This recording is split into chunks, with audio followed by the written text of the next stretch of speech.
KCBS News Time, 7:20. As more businesses begin to reopen around the Bay Area and across the country, many seniors will continue to face challenges reuniting with family and with going back to work. But how do they prepare for handling new surges of coronavirus, and where can they find help? Joining us on the KCBS Ring Central Newsline is Sharon Wilson-Geno, Executive Vice President, Chief Operating Officer with Volunteers of America, to talk about some of the ways we can help our parents and seniors. Appreciate you spending a few minutes with us, Sharon. So your organization deals with thousands of seniors a day. What have you learned from the current crisis so far that will prepare you for handling new surges?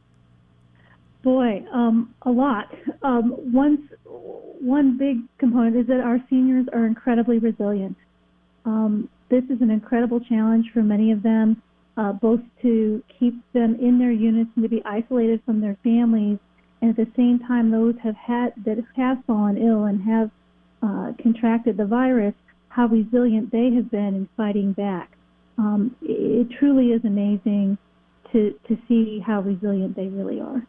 So like everybody else, I assume that they are probably a little, you have some cabin fever. So what do you tell them when they ask for advice about going back out into the public, or if it is safe to return to work?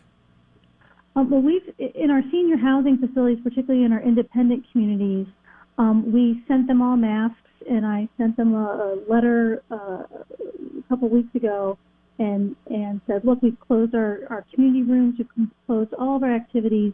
We know that things are opening up, but it's really important to stay masked and to continue our protocols of not spending time in the common areas, stay socially distanced, use your hand sanitizer, and just reminding.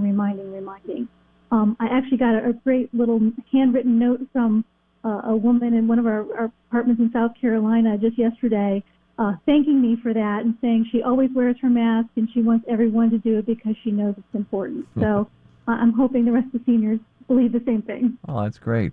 But what about the staff that works with them? I mean, they've lost residents to COVID-19. How do you help these healthcare workers deal with, I guess you would say, the mental fallout from this? That part has been really amazing, and I'm so impressed at these everyday heroes. One of the things we're doing that's a little unique at Volunteers of America is we've started an online peer support platform where we've trained some of our healthcare workers in facilities across the country to be peer support staff to help work and talk to our healthcare workers who feel like they need help and then want someone to talk to.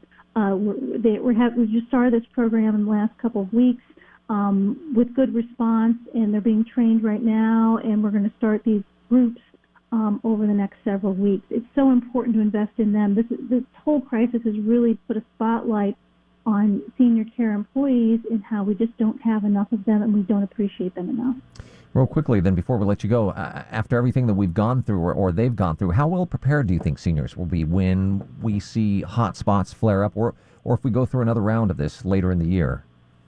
I think we'll be much better prepared. I mean, even talking, our senior care facilities have really close relationships with the hospital systems.